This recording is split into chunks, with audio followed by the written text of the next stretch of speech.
Et on va tout de suite passer la parole à Nelly Thibault pour un très beau projet de réaménagement du port Boineau à Niort. Et Nelly Thibault, vous êtes là. Vous êtes directrice Action Cœur de Ville, architecte également pour la ville de Niort. Merci beaucoup, Hélène Soulier, qui vous passe le relais. Donc on continue à avancer avec le... Ici, c'est ça? Voilà, allez. C'est vous, je peux le faire aussi, comme vous voulez. Vous me regardez en fronçant les sourcils, et je le fais. Non, voilà. Voilà, c'est à vous. Vous avez un micro ici.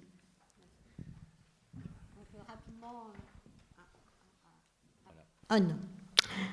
Bonjour, donc rapidement un positionnement de Niort Agglo, département des Deux-Sèvres, département voisin. Donc 40 communes et 121 000 habitants, Niort 60 000, donc à peu près la moitié, et dont 18 communes intégrées dans le parc naturel régional du Marais Poitevin, dont Niort. Il y a à peu près 20 000 emplois liés à la présence des mutuelles d'assurance, donc c'est vraiment une ville très arrimée au tertiaire, et un revenu médian quand même assez élevé. Donc c'est vrai que par rapport à beaucoup de territoires auxquels nous sommes confrontés aujourd'hui, voilà, il y a quand même une richesse du territoire qui est quand même à souligner. On est un petit peu en dehors de tout ça. Et un taux de chômage de 5,4%, et néanmoins 3 quartiers classés territoire géographie prioritaire. J'ai souhaité vous présenter le contexte initial urbain, puisque en fait, le projet de Port Boileau s'inscrit dans une continuité de choses que la collectivité a appréhendées dès les années 2000, avec l'envie de remettre en scène un projet de la place de la Brèche, qui était très important, qui a permis de donner de l'épaisseur à ce centre-ville, d'une ville qui initialement ne faisait que 20 000 habitants. Et avec les regroupements de communes, dans les années 70, s'est mis à faire finalement 60 000 habitants. C'est un peu le phénomène qu'on voit aujourd'hui avec les regroupements de communes. Mais Niort l'a fait dans les années 70, elle a regroupé autour d'elle 4 communes, et en fait, c'est à ce moment-là qu'elle a fait 60 000 habitants. Donc en fait, le centre-ville est le centre-ville de 20 000. Et c'était un peu déconnecté de sa puissance économique, puisque Niort, c'est la 4e place financière de France, et on avait en fait une représentation de la ville qui n'était pas celle de sa puissance. Donc la place de la Brèche, comme vous le voyez, miroir de l'hégémonie de la voiture, un énorme sujet, 6 hectares en hypercentre, la voiture partout, tout le temps, à toute heure.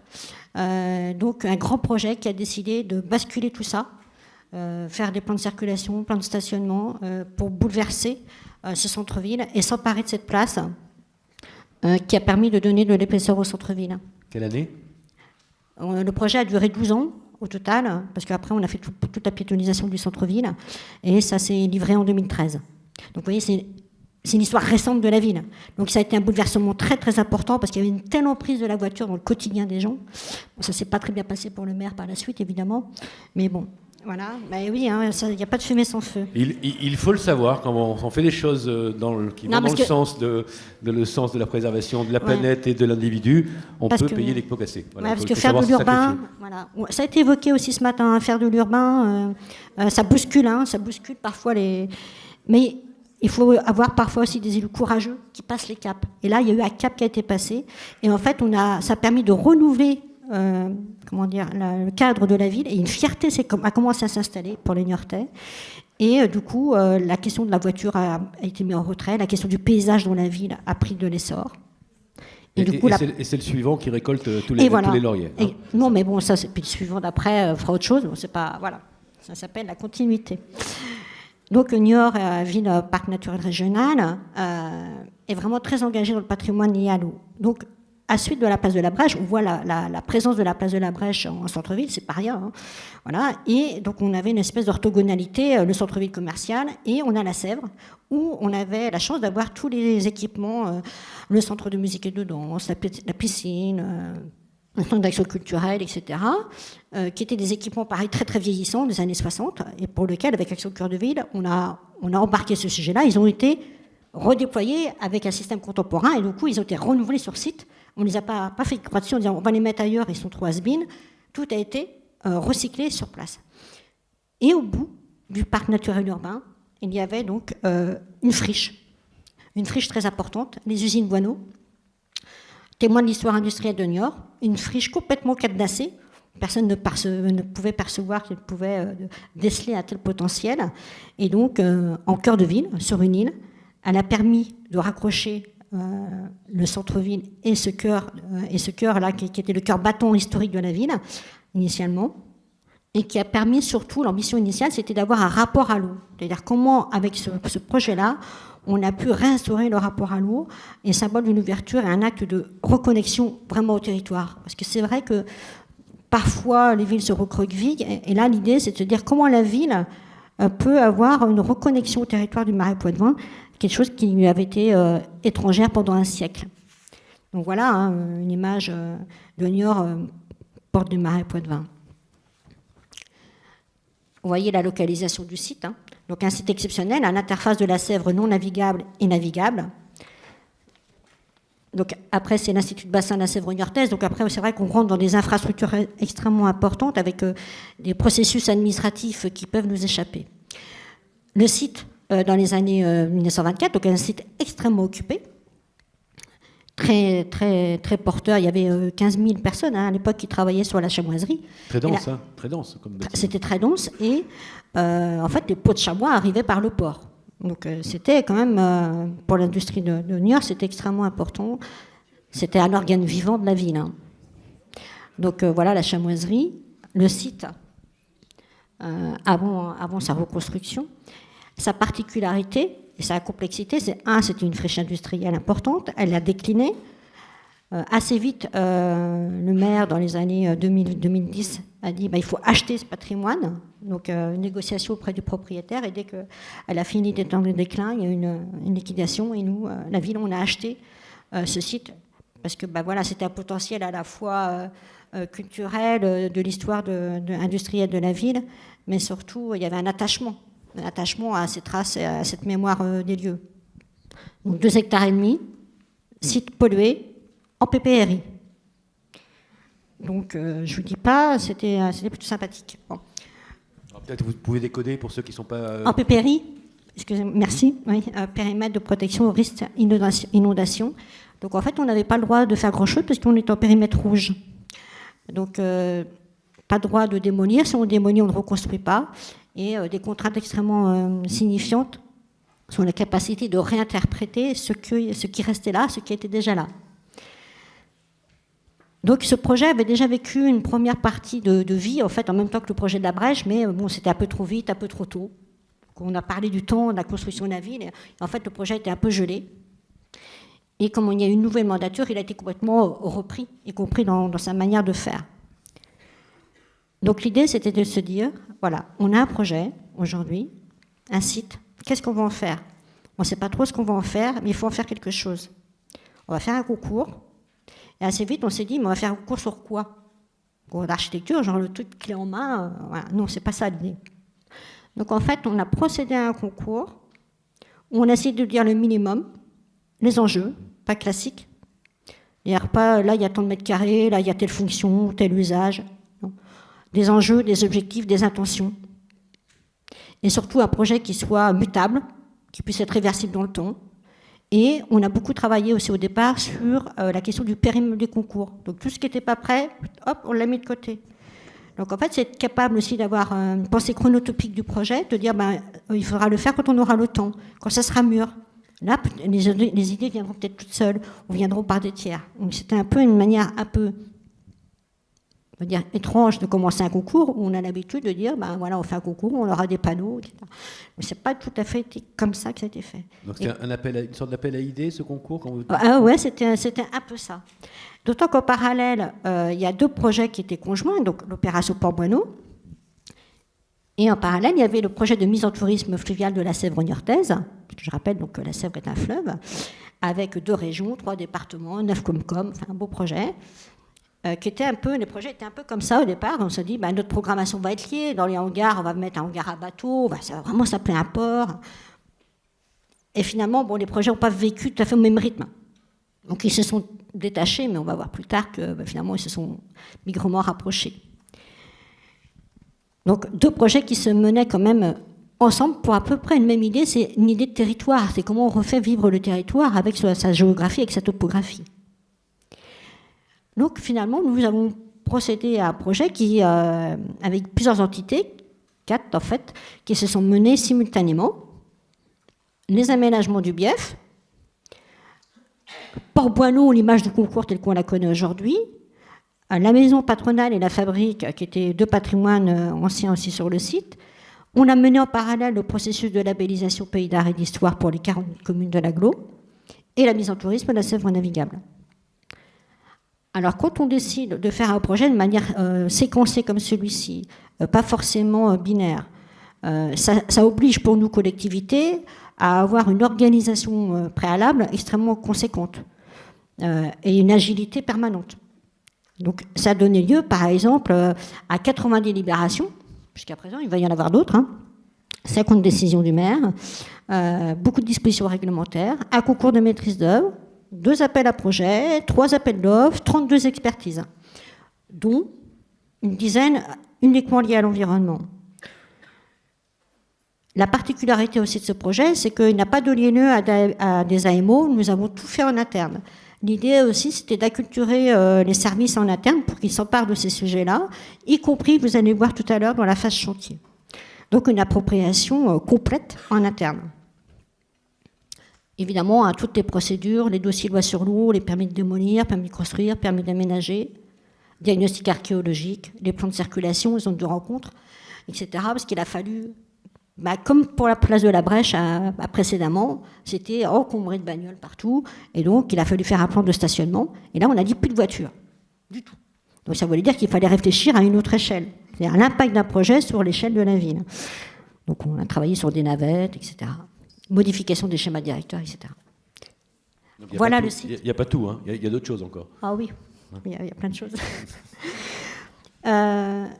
Voilà le site avant, on voit bien qu'il était cadenassé, donc les berges de la Sèvre invisibles, des hauts murs, on ne savait pas ce qui se passait trop derrière. L'image où il y a une fresque en bas, c'était le Centre national des arts de la rue. Donc le maire actuel ne voulait plus trop en entendre parler, donc il s'est déplacé à La Rochelle et ce bâtiment a été démoli par la suite. Donc une première séquence en 2015 où justement, pendant que nous élaborions le programme de concours, en interne, il y a une consultation à part pour dire faut refaire le bief tout de suite, il y a les problèmes d'embac, si on veut travailler sur la mise en navigabilité de la Sèvre, il faut travailler sur les tirants d'eau, etc.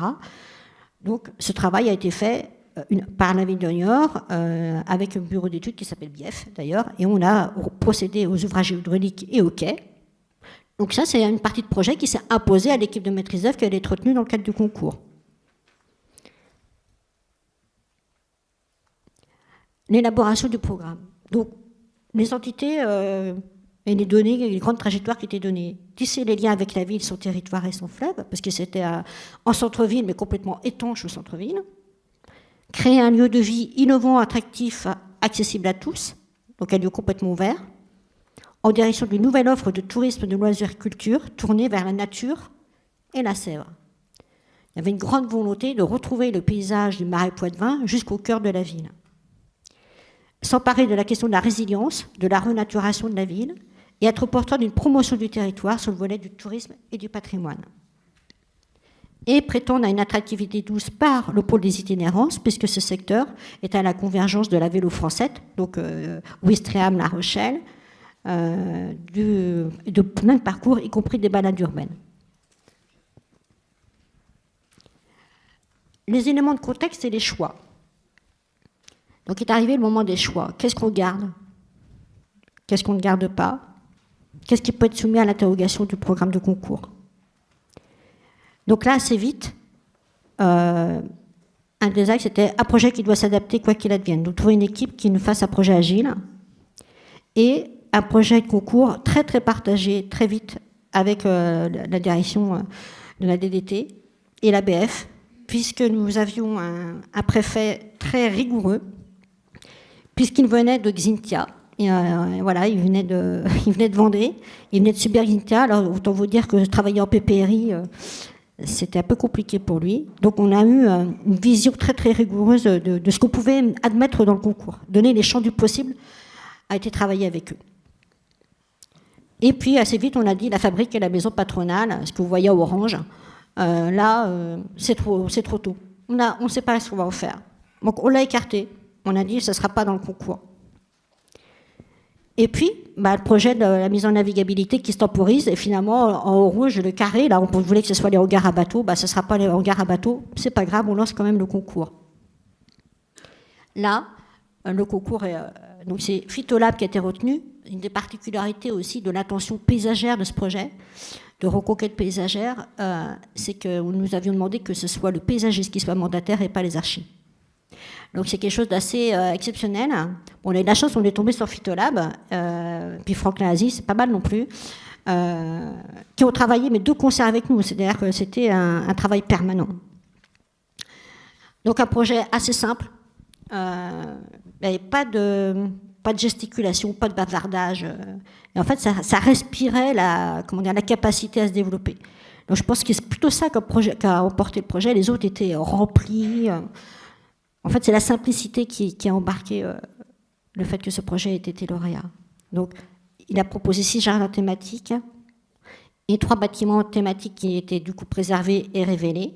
Donc, les hangars, comme les ateliers du port, le séchoir, qui du coup se posait comme un élément structurant, et le château d'eau comme un signal, et surtout une proposition d'aménagement auberge douce qui permettait de prévoir 50% d'une imageur de la Sèvre et permettre à ce site d'être un site d'expansion des crues pendant les périodes de crues. D'ailleurs, il y a eu une grosse crue l'année dernière et ça nous a été bien utile. Parce que l'idée aussi qu'on avait, c'est voilà les plans du projet. Vous voyez, quelque chose de très très simple, orthogonal. La grosse difficulté qu'on avait, c'était la fracture du pont. Il y avait 15 000 véhicules jour, donc on a aussi changé le plan de circulation et trouvé une grande estacade qui permettait de descendre vers le site. Voilà les images du projet. Alors là, on se rend compte que la ville a été au pied de ce projet, et ce qui n'était pas du tout perceptible préalablement.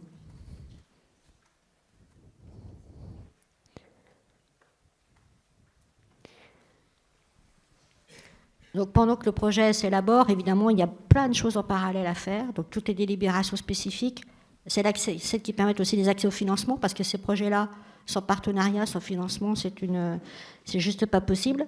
Mais aller chercher des partenaires quand on ne sait pas trop ce qu'on veut faire, qu'on dit que le projet va aller en marchant, autant vous dire que c'est pas facile. Mais bon, on y arrive quand même.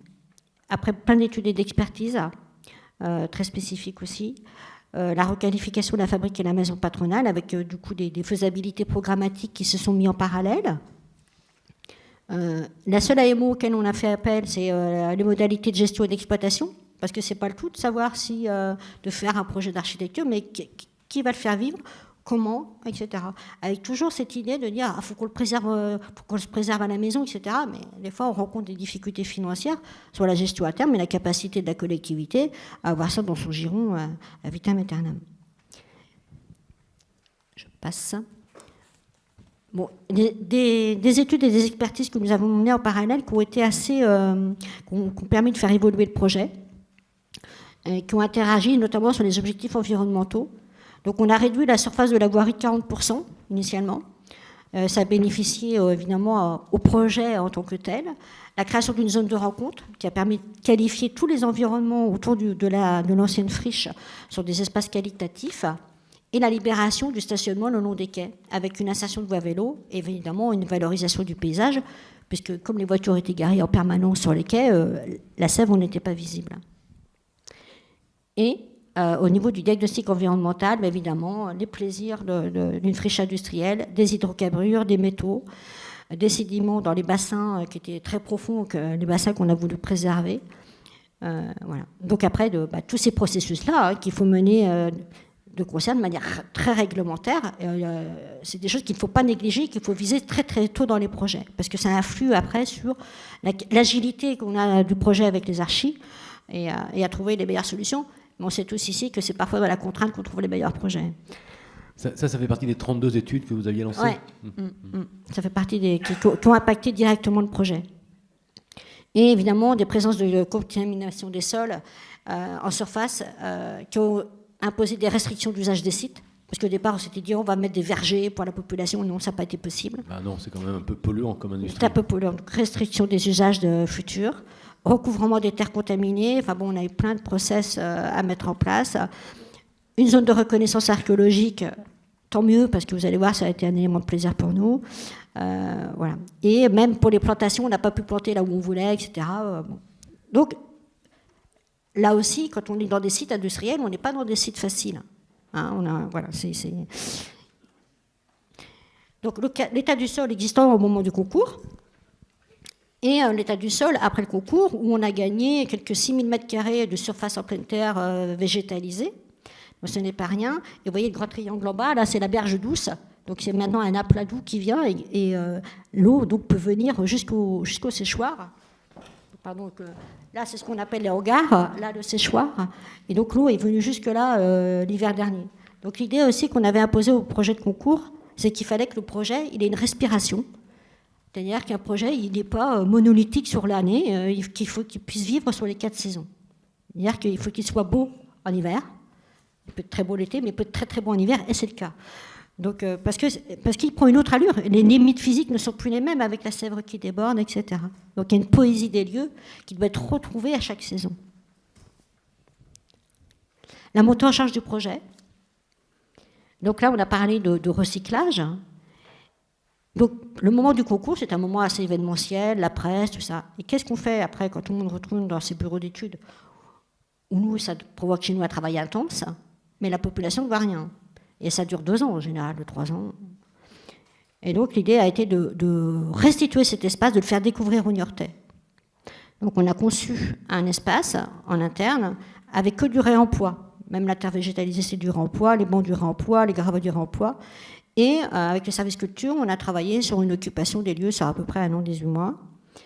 Mais on a d'emblée dit, voilà, on va vous restituer ce lieu. Vous allez voir comment on peut aller du centre-ville, de la place de la Brèche au port.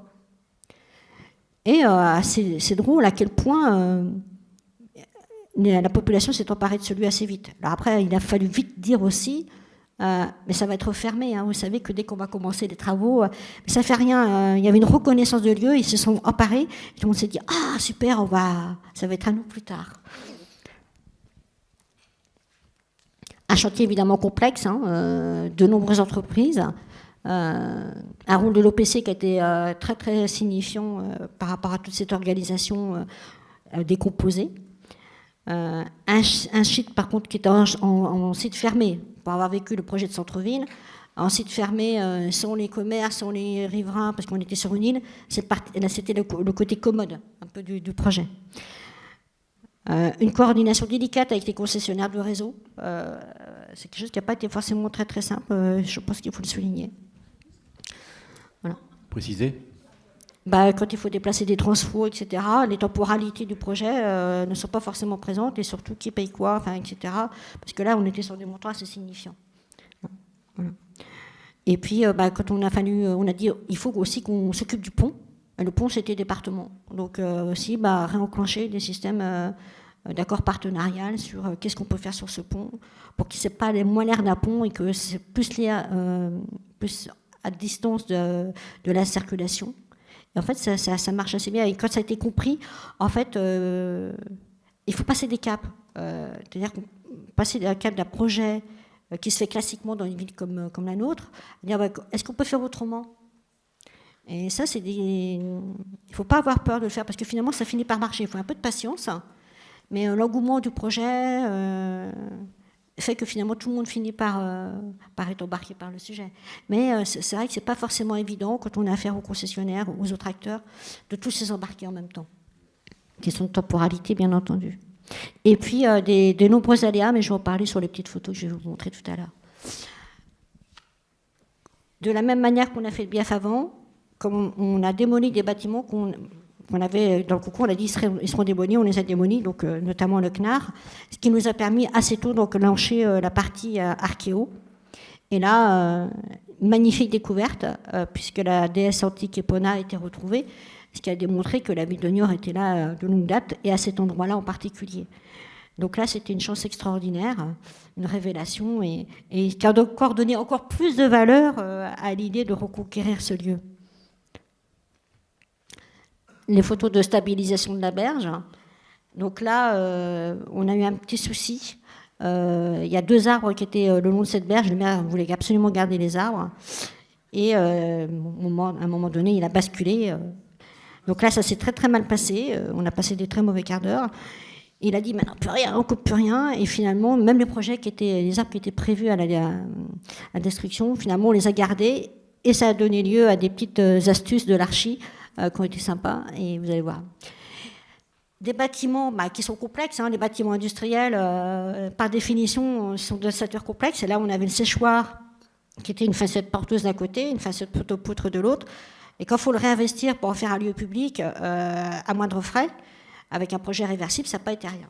C'est-à-dire qu'en fait, ça a été une découverte permanente tout le long du projet. Préserver évidemment les traces du passé.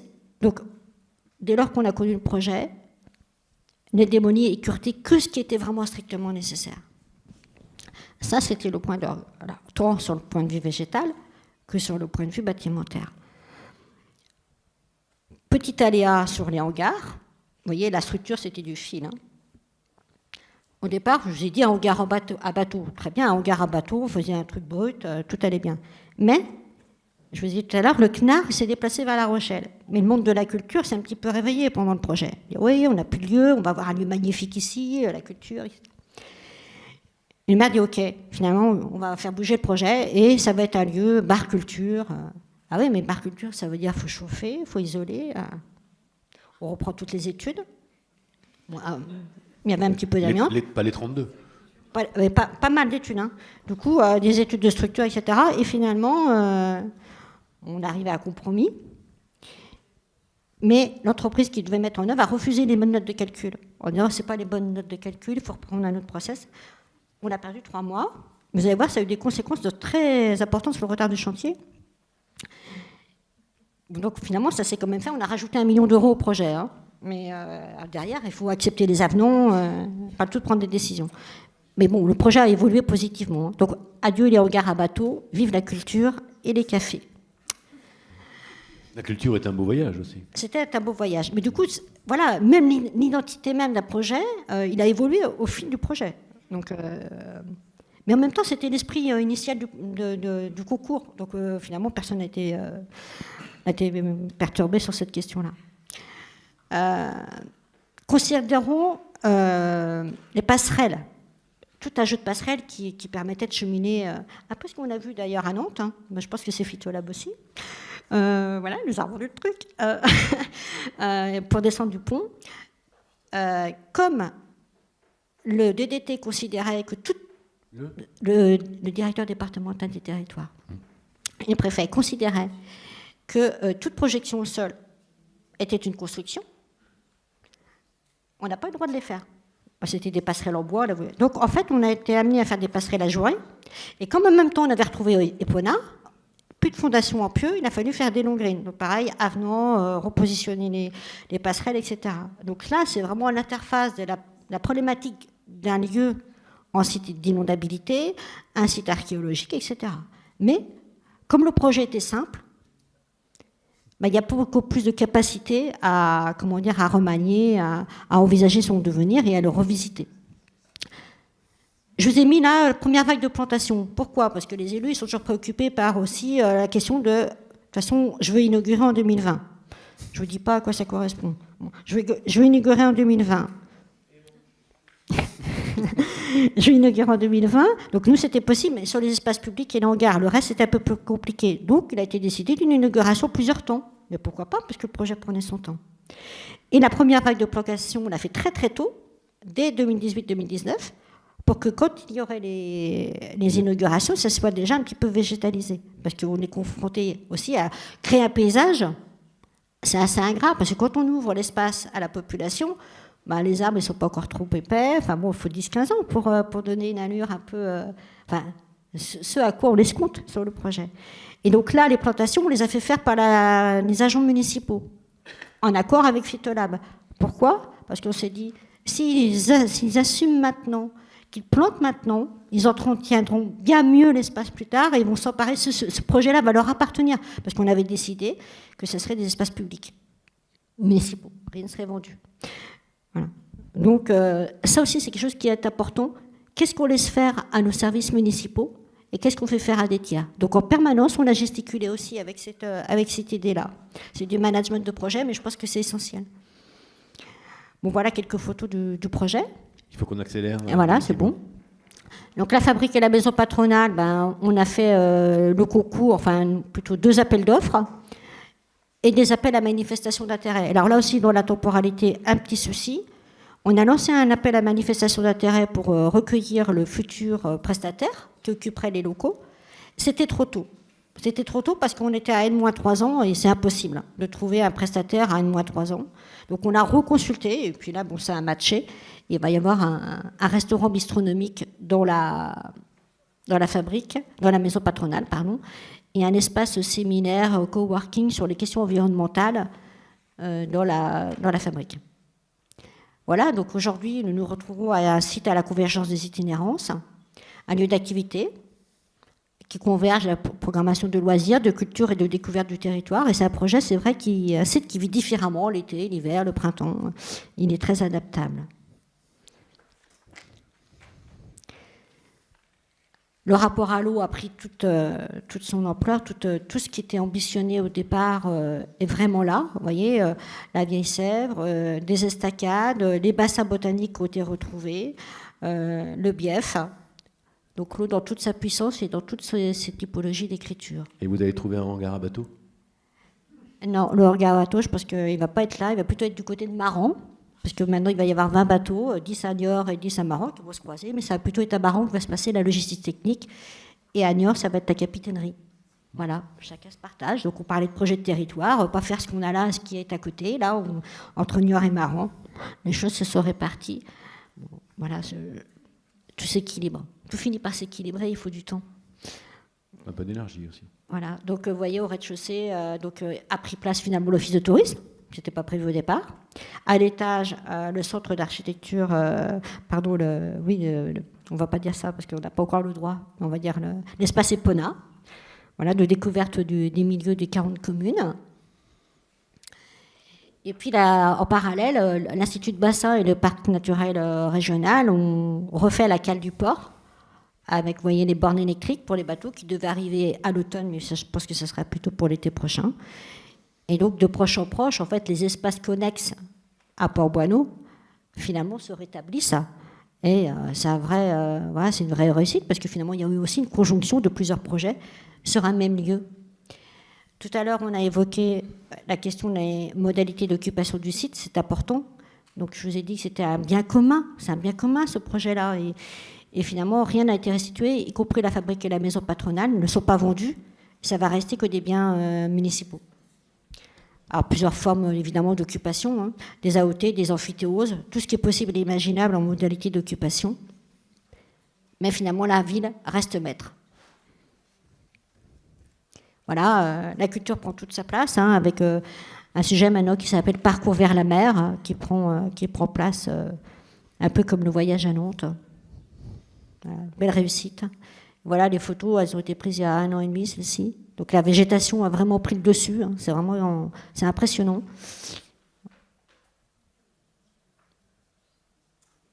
Donc vous voyez les hangars et la serre là que vous voyez ici. Nous, on l'avait prévu à la démolition et dès le concours, on a dit oh là là, non, il ne faut pas la démolir, on va en faire une serre. Donc là aussi, beaucoup de restructuration, de renforcement. Ça paraît très simple comme ça quand c'est fini, mais c'était des gageurs techniques. Voilà. Et évidemment, je vous ai mis aussi des photos nocturnes parce qu'on a, même si c'est une ville moyenne, il y a un peu de vie la nuit parfois. Et donc, un gros travail de Vicarini sur la mise en lumière du site qui est très basse et qui en fait évolue en fonction des lieux et en fonction des événements.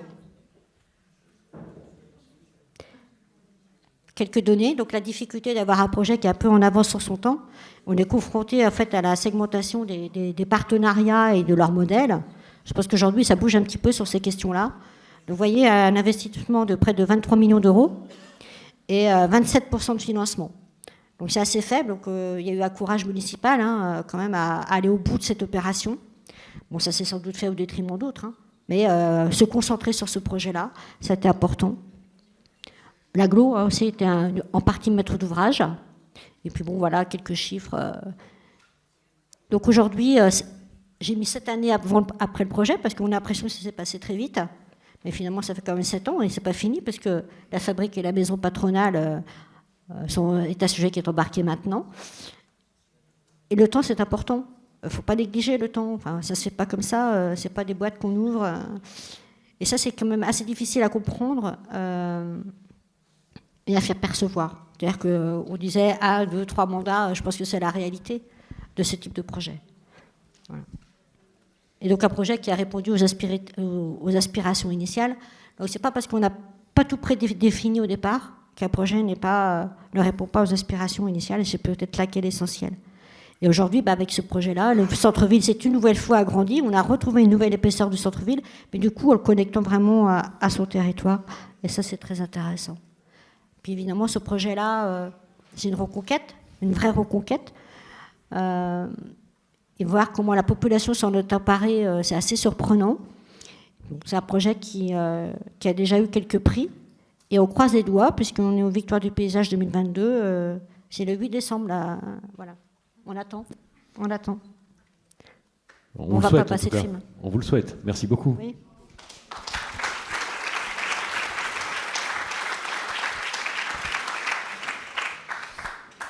Il y a quelque chose qui est quand même très marquant et qui est pleinement assumé, affirmé dans ce que vous dites, c'est on a fait tout en interne. Alors quand même, il faut avoir les moyens à la fois financiers et humains de faire des choses pareilles. C'est pas donné à tout le monde de pouvoir d'avoir le staff disponible, spécialisé pour chaque type de sujet. On voit qu'il y a une complexité énorme du projet, qui a différentes temporalités, qu'il faut jouer avec énormément de parties prenantes qui ont chacune leurs agendas. Moi, je finance ci, toi, tu finances ça. Enfin, c'est quand même un truc énorme à gérer, Nelly Thibault, non ? Il faut être un peu... faut avoir des journées un peu à rallonge ou oui, c'est certain, mais ça, on a l'habitude. Mais c'est surtout une machine de guerre. C'est-à-dire que c'est vrai qu'il faut se préparer. Ça ne s'est pas fait comme ça. On a mis en place tout un système de gouvernance sur la partie préparation du projet, on va dire sur 2-3 ans, enfin 3 ans, un peu intense, avec des groupes de travail thématiques, etc. Tout mené de manière parallèle, et puis en même temps des moments de cohésion. Et puis après, il y a eu la partie plus pré-opérationnelle et opérationnelle, avec une autre forme de gouvernance. Donc 2 temps de gouvernance, mais la première étant toujours un peu préserver tout le long du projet, puisqu'on continuait à faire du projet dans le projet. Voilà, donc je l'admets, ça s'est pas fait. Donc il y a un vrai gros pilotage. Ces projets-là, ça ne faut pas sans pilotage. Ça c'est pas comme ça au fil de l'eau. C'est une vraie préparation. Et il faut des élus qui soient vraiment présents en permanence, hein, parce que c'est de la décision permanente en fait. C'est pour ça que j'ai montré tout à l'heure 80 délibs, etc. C'est la décision permanente. Et puis une équipe projet qui y croit. Mais je pense que le projet était tellement était là. Le projet, il est super. Mais je pense qu'il y avait une envie de faire et que tout le monde a eu envie de faire. Je pense que si ça fait partie de la dynamique de projet aussi, de créer du positif. Et là, il y avait vraiment matière à créer du positif et qu'on a surmonté ensemble beaucoup d'obstacles. Mais voilà, et puis... on en revient à l'envie de faire, parce que tout à l'heure, avec Annie Poineau-Rivière aussi, qui s'est lancée dans ce projet avec une volonté de bien faire, sans savoir trop où ça allait partir. Vous, c'est pareil, hein, on a un super site, on ne sait pas trop ce qu'on va en faire, mais on a juste envie de faire quelque chose. Et voilà, et puis après, c'est de la détermination, et puis après, on est un peu pris au jeu, c'est ça, sauf que vous avez des moyens financiers, j'entends, et puis aussi, vous êtes quand même équipés, en tout cas, vous avez su vous équiper en interne pour mener tout ça, parce que c'est rare aussi ce choix de collectivités locales de conserver, et de générer, d'entretenir et de former les différents collaborateurs et pour garder les choses. On voit aussi des communes, des collectivités qui externalisent des missions d'AMO. Alors finalement, on a un projet, il y a 4 personnes dans la collectivité qui s'occupent de ce projet, qui ont lancé 4 types, voire 2 types d'études différentes, plus personne à la lecture des études, plus personne. Donc c'est aussi une façon de piloter. Enfin, je pense que je ne voudrais pas mettre en opposition forcément les 2 approches, parce qu'un bon pilotage finalement peut se satisfaire. Vous avez fait un choix assumé qui était de tout maîtriser en interne.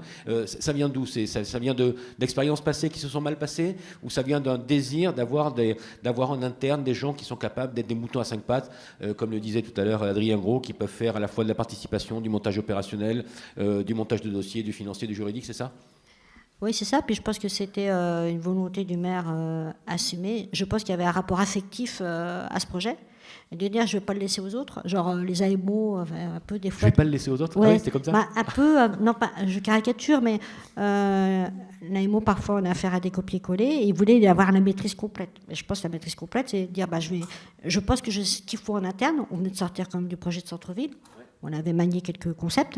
Et donc, après, on a été les chercher quand même des expertises, là où on en avait besoin à chaque fois. Mais c'est vrai qu'aller déceler l'expertise qui est nécessaire, c'est déjà du boulot. Donc, je dis, le temps de préparation, il est essentiel si on veut aller au bout et de savoir bien où on va. Par contre, c'est pas tout déterminé préalablement. En même temps, vous ne saviez pas où vous allez. Mais non, mais par contre, le cap, on avait l'intention, le cap, on le savait, mais on a avancé quoi. Savoir où on va, c'est les intentions. Oui, voilà. C'était une ambition partagée qui était vraiment présente. Et c'est pour ça que je pense que la petite commune, j'ai perdu le nom, excusez-moi. Bernay-Saint-Martin. C'est exactement la même chose. C'est l'échelle qui est différente, mais c'est exactement la même chose. Vous avez dit à un moment donné, je préserve les hangars, je préserve le four à pain, etc. C'est-à-dire, qu'est-ce que je laisse à des tiers? Et vous avez maîtrisé ce sujet-là. C'est exactement le même sujet. Hein. L'échelle n'est pas la même, mais c'est la même intention. Non, mais c'est la même intention de faire, la même intention de procéder. Parce que finalement, vous ne savez pas trop encore ce que vous faites des hangars. Vous l'avez mis de côté, et je ferai après. C'est pas, je fais un projet clé en main. Tout packagé. Voilà, on était dans l'anti-clé en main. C'est pas réinventer Paris. C'est je me réinvente au fur et à mesure que je me raconte l'histoire qui me raconte ce que je suis et ce que je suis en train de faire. Voilà, et vous avez bien vu que le projet, au fur et à mesure qu'il avançait, quelque part, ses fonctions, elles sont venues de manière carrément fluide. On n'avait même pas à se poser les questions, de faire le SIAP, de mettre l'office de tourisme là, etc. C'est venu de manière très simple. Allez, on passe la parole à la salle, et puis avant de faire une petite pause, oui. Ah, des applaudissements, mais allez-y, applaudissez si vous voulez applaudir.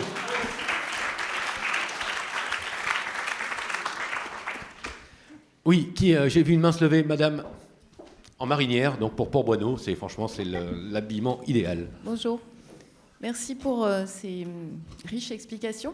Moi, je suis là au titre du CODEV, du Conseil en développement, du Conseil de l'Agglo de Saintes. Je voulais savoir si la population, si les habitants de Niort avaient été associés à ce beau projet et comment. Alors, non. Et pourquoi ? Eh bien, parce que comme monsieur le maire est arrivé aux affaires en 2014, il a dit je veux que ce projet soit sorti en 2020. Et qu'on ne savait pas trop... c'est venu par les conseils de quartier, comme c'est un projet qui respirait des choses qui étaient déjà là, dans l'esprit des gens. Ça répondait à des attentes. Et je pense que lui, il avait vraiment les siennes. Et que, voilà. À part, il y a eu comme le petit écueil des questions de la culture, hein, avec le départ du CNAR un peu imposé. Mais finalement, c'est revenu par la fenêtre, parce qu'il a écouté. Donc, pour ça, comme on a fait des lieux qui n'étaient pas forcément avec des fonctions prédéfinies, en fait, le projet, il a respiré avec les attentes au fur et à mesure qu'elles sont arrivées. Et je trouve aussi que l'expérience qu'on a eue avec la fabrique à la maison patronale, où on a lancé un appel à manifestation d'intérêt trop vite, alors qu'en fait, on voulait que les APS se rejoignent avec l'opérateur, enfin un truc, voilà, dans les rêves. Eh bien, on voit bien que quand c'est pas le moment, c'est pas le moment. Et qu'en fait, les aspirations sont venues au fur et à mesure que le projet il a émergé. Voilà. Et que les choses sont venues assez simplement. Une association s'est constituée, l'îlot sauvage, pour occuper les hangars. Donc quand même, globalement, ça a été restitué au monde associatif. Donc ça, c'est assez intéressant. Il y a plein de modèles différents de fonctions sur ce site. Voilà. Mais il n'y a pas eu, on aurait pu dire, le concours, on va le construire avec la population. Avec les citoyens, non, ça n'a pas été le cas. Il y avait voilà, c'était pas le cas. Alors, j'ai avancé dans les slides, je voulais reculer. Donc, c'est là. Vous voulez reculer ? Oui. Voilà, c'est juste pour avoir une belle image. Voilà, c'est parfait. Et justement, la question presque inverse de votre question, madame, est-ce qu'il y a eu des oppositions ? Oui, au moment de la démolition du hangar. Au moment de la démolition du hangar ? Ça a frité, là, oui.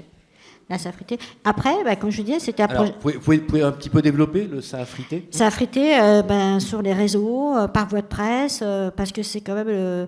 ça avait été implanté par la mandature précédente, pardon. Et le monde de la culture était très implanté sur ce lieu qui était un peu... c'était un hangar, quoi, très moche, des années 80. Mais que finalement, il y avait des habitudes qui avaient été prises dans le mandat précédent. Avec le CNAR et qui prenait... mais là, c'est l'équipement qui a été déplacé, mais ce n'était pas un équipement dont vous gériez la pérennité. Non, mais c'était quand même une fonction qui était très présente dans la vie culturelle niortaise et qui s'emparait de l'espace public parce que c'était sur l'art dans la rue. Voilà. Et donc, avec ça, disparaissait aussi cette entité-là.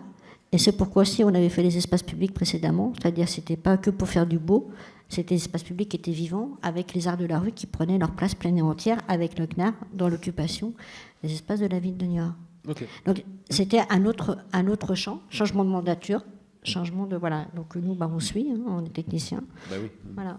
Okay. Voilà, mais ça a été une partie un peu plus difficile. Et s'agissant des riverains, est-ce que les riverains... Vous ne l'avez pas abordé dans votre présentation, parce que c'est aussi... Les riverains, c'était anecdotique, parce que, comme je l'ai dit, c'était sur une île.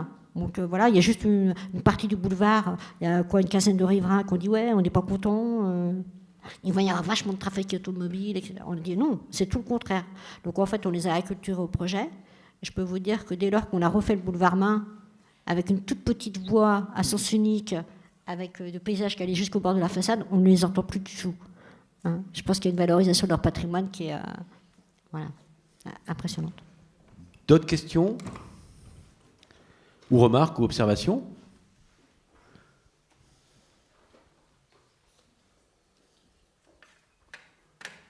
Oui, non, si, une main se lève. Madame. Alors, Jocelyne Plaire, je suis architecte conseil sur le territoire, en l'occurrence de la CDA de Saintes. Alors, ce que tu as oublié de dire peut-être, Nelly, c'est que ce beau projet, on vous invite à venir le visiter donc le 18 novembre. Donc le maire nous accueille donc le 18 novembre matin pour une visite de l'ensemble du site. Donc j'appelle tout le monde à venir visiter cette opération que je trouve pour ma part en tant que professionnelle assez remarquable. Et l'après-midi, Bernay-Saint-Martin. On va redonner toutes les dates des visites tout à l'heure, ne vous inquiétez pas, on n'avait pas oublié. D'autres remarques, questions? Non, vous avez envie de faire un petit break, hein, c'est ça? Vous avez vu marquer. Je voudrais ajouter quand même que ces projets-là, c'est aussi la rencontre d'une équipe de maîtrise d'œuvre. Hein, parce que ça compte énormément quand on a un projet de cette ampleur-là. On a eu affaire à une équipe de maîtrise d'œuvre qui a marché avec nous, qui a compris le processus. Parce que c'est au-delà d'un projet, c'était un processus. Et ça compte énormément. Parce qu'on a parfois des équipes de maîtrise d'œuvre qui s'imposent. Et là, nous, on a travaillé ensemble. Ok. Et justement, vous les avez choisis comment? Quelle procédure? C'était quoi? Là, c'était un concours. Ok. Je développe ma question. Dans le cadre de ce concours, vous avez noté donc, les réponses aux attendus du concours. Mais finalement, vous avez fait un oral, c'est-à-dire les modalités de choix. Parce que bien s'entendre avec une maîtrise d'œuvre, aujourd'hui on a de plus en plus de concours où finalement on a un tableur Excel où on fait des croix. Ah ben tiens, ça pèse pour 60% de la note, ça pèse pour 30%, ça pèse pour 10%. Il a combien lui? Ah c'est con, il arrive troisième. Et en fait c'est peut-être celui, et on accorde très très peu de place à l'oral, à l'échange ou à des procédures de dialogue compétitif qui permettent justement de savoir avec quel type de professionnel, quel type d'équipe on va pouvoir construire et raconter l'histoire du projet. Finalement, il n'y a plus cette approche, allez dire, de personne à personne sensible. Qu'est-ce que vous avez choisi comme modalité de choix dans le concours que vous avez lancé? Alors, le concours, il a été assez basique, hein, concours, donc sans oral. Voilà, on ne peut plus avoir d'oral, donc pas d'oral dans le concours. Par contre, on avait demandé des choses précises dans la note méthodologique. Et c'est vrai, dans la note méthodo, il y avait l'état d'esprit des 4 équipes. Et celle-ci, elle dénotait. On s'est dit, ils ont compris. Voilà. Parce que la rédaction du concours était quand même assez atypique. Hein. Le CCP du concours était assez atypique. Et on a bien vu qu'on n'avait pas affaire à quelqu'un qui demandait A plus B égale C. Et donc, ça a plu assez vite. Et voilà. Donc, Ok, très bien. On est bon, on fait une petite pause et on se retrouve dans 10 minutes, ça va? Oui? Allez, top départ.